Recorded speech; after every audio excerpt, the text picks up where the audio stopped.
Naisipan ko dumaan sa Sentro Artista.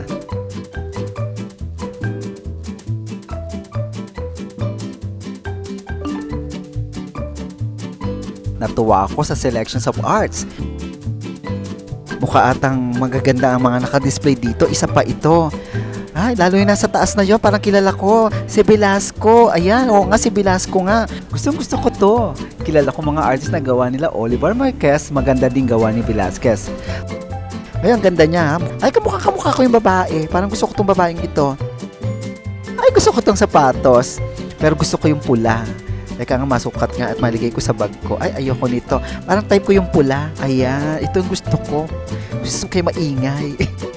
Ako, mukhang ang dami-dami kong makukuha dito. Nagustuhan ko dito ng basketball, kaso hindi ata kasi sa bag ko. Ito pa yung isa. Gusto ko siya. O, Pilipinong-Pilipino. Very Filipino, di ba?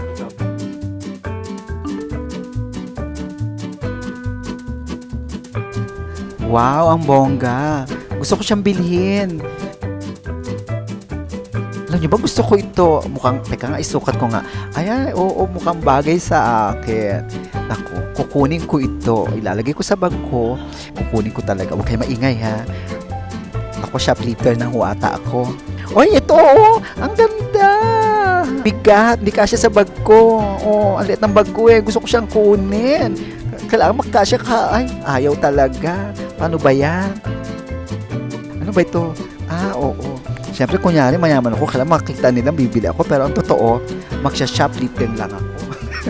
Naku, pinag-aaralan ko na kung paano ko sila kakunin.